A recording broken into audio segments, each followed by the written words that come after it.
guys, welcome back to the channel. I'm Kel Kellogg. I wish I was fishing today, but in reality, I've been doing a bunch of chores, and from the background noise here, I'm hearing big trucks and chainsaws and weed whackers and stuff. Sounds like a lot of other people are doing chores as well. Most of my chores have centered around putting away stuff that I was using during the guiding season. Rods and reels, Procure scent, camping equipment, all that kind of stuff and more. I've been going over tackle, loaded up the kayak today so it's ready to hit the high country next week, so on and so forth. Anyhow, I'm just about done with that cleanup, and I am ready to move on. And it is time for a Northern California fishing report, and I'm going to cover some species and some locations I don't typically talk about. I mean, look at this. I got 2 pages of notes here, so excuse me if I'm looking away. But we are going to start off with a couple of viewer pictures. Guys that picked up some of my gear, went out, hit the water, and caught some very nice fish. And we're going to start off with Dane Grady, and he wrote me a big long email. He bought some of my trolling flies. He fishes at Lake Tahoe from a stand-up paddle board. He caught a very nice rainbow, as you see here on the screen, and this is what he had to say. After religiously watching Kel's videos and taking some notes on trolling flies, I was interested in using this tactic this fishing season. Last year I had decent success using crawlers under bobbers from the shoreline. This is my second season fishing out here at Lake Tahoe, so I wanted to try something different. I rigged up my SUP the best I could to troll, ordered some of Kel's signature trolling flies, ran a wiggle disc right on the fly, and trolled it super slow right under the surface, about 80 feet back. At about 20 minutes, I got a huge strike. The trout jumped all over the place. I finally netted him. Score! And I am so stoked. First fish off the stand-up paddleboard, first fish on a fly. I have more picks, but this is the catch. Hope to maybe one day fish with you, Cal. I would love to fish with you, Dane. That is an awesome fish. Trolling flies, man, they flat out work. And I'm glad to see that you're out there breaking new ground, trolling off that stand-up paddleboard. You know, we got our Lynx this last winter, our Hobie Lynx kayaks, and they're kind of a hybrid paddleboard. They're like a paddleboard with a pedal drive in it. So totally get where you're coming from. Those are challenging waters out there at Lake Tahoe, and you got it done. Congratulations, good luck in the future, and I hope to see more pictures from you, and maybe we can hook up one day and do a little bit of fishing Lake Tahoe or somewhere else. So moving on, I have another picture of a nice rainbow. This one comes from Lake Davis, and as you can see, it was taken on an olive-colored trolling fly, one of my trolling flies, and it was caught by Barry Ryder. He was up at Lake Davis trolling, popped this nice rainbow. He was excited enough about it to send me the photo, so I'm gonna say congratulations, and congratulations on fishing one of my all-time favorite trout lakes. I love spending time at Davis. Don't know when I'll get up there, maybe not until the fall, whatever, but it is a great location and it is a great place to pull flies. Let's get into the reports. I'm gonna lead off with Folsom Lake, and that's not often. I don't often lead off with Folsom Lake because, you know, often the fishing's not very good out there. So anyway, but right now we have an outstanding king salmon bite going on in the main body and on the lower ends of the arms, anywhere from 45 to about 75 feet deep. Guys are catching very nice kings. These fish, the nicer fish, they range from about 4 pounds all the way up to 9 pounds, and there are some very nice rainbows up to about 4 pounds in the mix too. Most of them are being caught incidentally by the salmon guys, but those are some epic size salmon. I mean, Folsom is out producing Lake Oroville right now for landlocked kings. Can you believe that? When's the last time I said that? It's been a while. I don't know if I've ever said that, honestly. Number one bait out there is the Speedy Shiner in a variety of colors, cop car, copper. Those are 2 that are working very well. And guys are also pulling my speed spoons. The Speed Spoon Pro in the blue minnow color is working very well, and the gold speed spoon, the gold hammered speed spoon in the 24 karat finish, is fishing very well too. Got a picture from a guy just the other day that landed a 6-pound king on one of my speed spoons. The picture was all bloody and pixelated and it was a mess, so I am not running it here, but rest assured that the speed spoons and the Speedy Shiners, if you get out there, you troll that depth range, you're going to catch fish. And if you've never tried my speed spoons, I challenge you to give them a try, because I'll tell you what, and this is no BS, they are better than Speedy Shiners. They're heavier, they have a better kick, they work better at high speeds. Enough said, it's my spoon, but it is an outstanding spoon, and I love power trolling. Oh, incidentally, your speed out there at Folsom, anywhere from about 2.5 to 3.5 miles an hour. That's the speed range. You want to be aggressive on those kings. Sometimes you want to work near the structure. Sometimes you want to work open water. The structure bite has been better. But anyway, get out there, take your Speedy Shiners, or try out some of my speed spoons if you're looking to take up my challenge, because once again, they are a superior speed trolling spoon.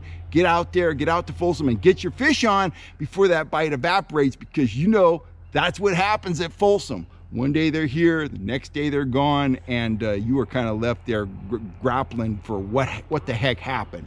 Typical Folsom. But right now today, it is very, very good. Let's move on. Let's move on to kokanee fishing, and we're going to move on over to Whiskeytown Reservoir. Whiskeytown is producing very well. Pink has been the key color recently. The fish are anywhere from 12 feet to 50 feet deep. You can start catching fish right there outside of the Oak Bottom kind of marina area.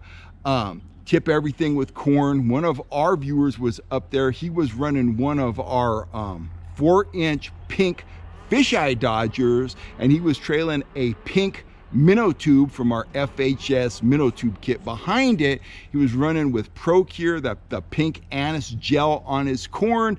He scored a very nice limit of fish up to about 15.5 inches. From what I understand, top fish up there are about 16 inches long, but you can definitely score a limit of fish that are in that 13 to 15 inch range without too much trouble. Great eating fish, clean fish, beautiful fish, and they're putting up a heck of a fight. So if you're up there in the North Valley, the North State, you want to get your kokanee on, Whiskeytown is the place to go. Whiskeytown's always full, the water's always clear. It's always a great experience. I love that lake. I wish it was closer. I'd fish there all the time.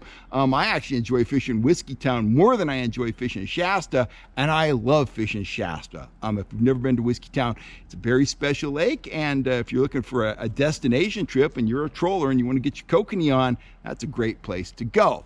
Let's move on to another great kokanee bite. This one is down south of me at New Melones Reservoir. Now at New Melones, the bite is pretty much wide open out in front of the spillway, 25 to 50 feet deep.